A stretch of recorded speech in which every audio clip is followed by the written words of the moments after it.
إن الذين قالوا ربنا الله ثم استقاموا فلا خوف عليهم ولا هم يحزنون. Bagaimana pandangan Islam tentang ilmu filsafat? Apakah ada ulama yang bertobat dari ilmu filsafat? Untuk menghukumi masalah filsafat masalah besar, dan saya penuntut ilmu kecil, tetapi dalam hal ini sudah ada ucapan Imam Syafi'i. Imam Syafi'i berkata, pendapat saya untuk orang yang belajar filsafat, mereka ditangkap, dicambuk dan dikelilingi pasar, kemudian diteriaki, inilah balasan untuk orang yang belajar filsafat.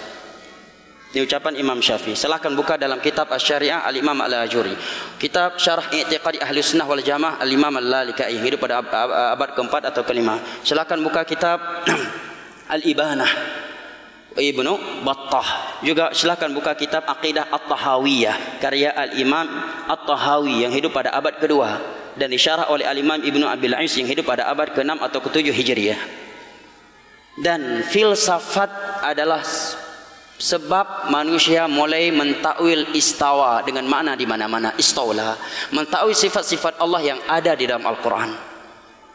Dan gara-gara filsafat banyak orang jatuh kepada paham liberal, sampai ada yang berani menyatakan hafalan Al-Quran tidak perlu lagi dihafal di zaman masa ini karena ini masa digital, untuk apa lagi hafal Al-Quran. Sebagian mereka gara-gara filsafat menyatakan kita yang penting jaga hati, selama hati ini bersih baik, walaupun nggak sholat nggak masalah, daripada sholat hati nggak baik. Orang yang sholat kan belum tentu masuk surga. Kalau orang yang sholat saja belum tentu masuk surga, apalagi orang yang nggak sholat. Mestinya kan begitu gaya dia berpikir, ya kan? Tapi karena filsafat, dan filsafat pertama kali muncul itu pada abad kedua atau ketiga Hijriah, di masanya Imam Ahmad, di mana seorang penguasa di masa itu yang bernama Ma'mun dengan mufti dia yang sesat menyesatkan yang bernama Ibnu Abi Du'ad.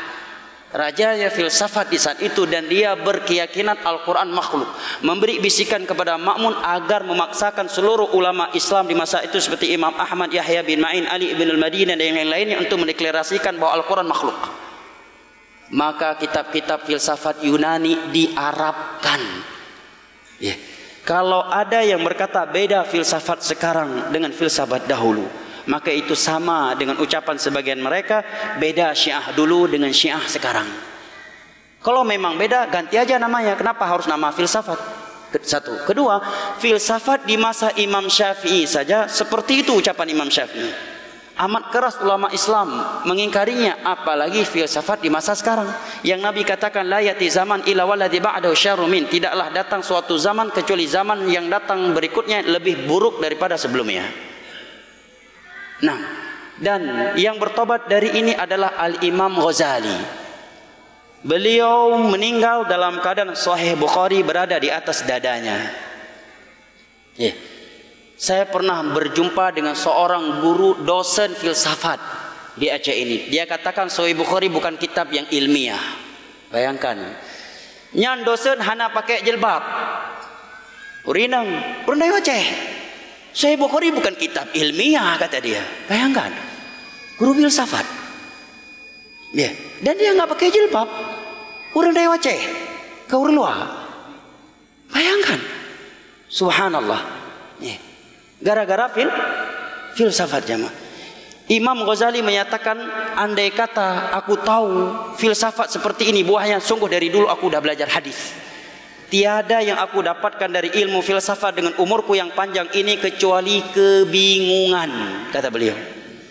Kecuali kebingungan. وَمَا أَرْسَلْنَا مِنْ قَبْلِكَ إِلَّا رِجَالًا نُوحِي إِلَيْهِمْ فَاسْأَلُوا أَهْلَ الذِّكْرِ إِنْ كُنْتُمْ لَا تَعْلَمُونَ بِالْبَيِّنَاتِ وَالزُّبُرِ وَأَنزَلْنَا إِلَيْكَ الذِّكْرَ لِتُبَيِّنَ لِلنَّاسِ مَا نُزِّلَ إِلَيْهِمْ وَلَعَلَّهُمْ يَتَفَكَّرُونَ أفأمن الذين مكروا السيئات أن يخسف الله بهم الأرض أو يأتيهم العذاب من حيث لا يشعرون أو يأخذهم في تقلبهم فما هم بمعجزين أو يأخذهم على تخوف فإن ربكم لرؤوف رحيم.